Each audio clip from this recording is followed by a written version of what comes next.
So this afternoon we're going to do some harvesting of honey. We checked our hives a couple of days ago just to make sure that they had honey in them, and this particular one is full. So as you can see, this hive is divided into 3 parts. So the bottom 2 parts are where we expect brood and food stores to be, and then when they've collected enough food stores, they'll then start filling up the honey super at the top here. So this is where we harvest the honey. We never harvest honey from in this part here, because that's where they're actually, this part is where they're actually taking their food from, where they're actually consuming it. I'll start taking the super off.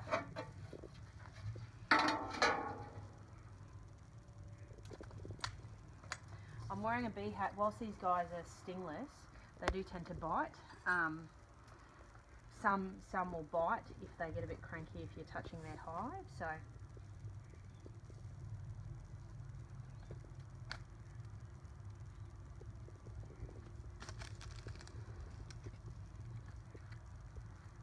as you can see, this one's chock-a-block full of beautiful honey.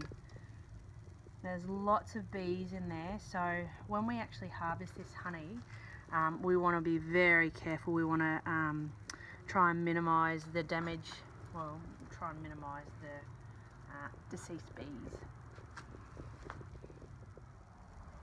So what I'm going to do now, you can see that we've got lots of honey pots. This honey super is very full, so I'm going to very carefully pop these honey pots. If you get in nice and close there, I'm going to try and pop all these. Now I don't want to do too much damage to this particular super, because what happens is once I've finished taking the honey out, and obviously we won't get all the honey, but once I've finished taking the honey out and we put this honey super back on the hive, they'll use all this material to rebuild within the hive and within the honey super. So let's have a go.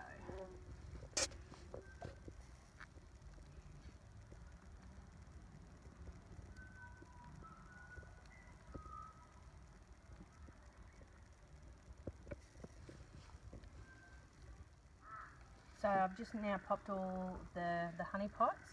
I've tried to avoid some of the pollen pots because that can sometimes make your honey taste a bit funny. I'm going to flip it over and just pretty much let it drain.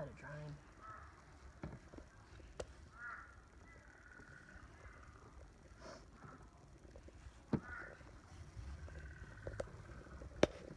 at that beautiful honey coming through. This will take quite some time, and we'll try and rescue as many bees as we can.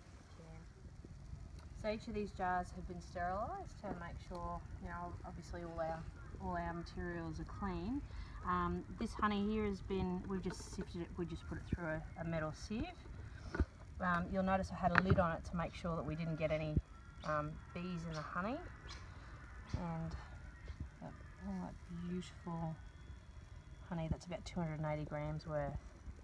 So we've still got another couple of jars to go.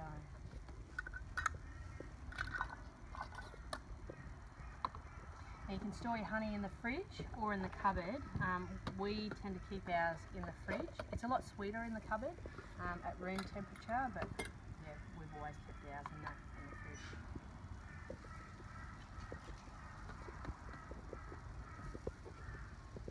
Let's see how many more we get.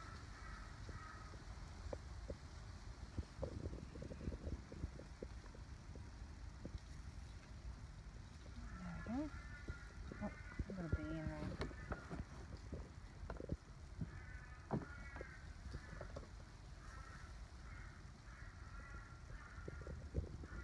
Don't want to lose her. So as you can see, we've just finished our harvest. So we've ended up with 5 jars plus a small one that we're going to give to some friends. All up, it was about 1.4 kilos of honey, which is pretty amazing considering they're such small insects that they've produced this within 12 months. And this is just their extra stores that we've taken from their honey super. As you can see, our honey super's back on the hive. We've had to clean the hive up pretty well because when you're harvesting honey, obviously there's lots of insects and other things that will try and get in. and that are attracted to the honey. This stuff is like liquid gold. Other people are selling them in small jars for exorbitant prices. You can only describe the taste is, it's amazing. It's probably, if you've never tasted bush honey, it's probably like nothing you've ever tasted before. It's pretty awesome. We use it, there's a whole heap of medicinal properties and everything that it provides, but apart from that, it's just awesome. The fact that you can create this in your own backyard.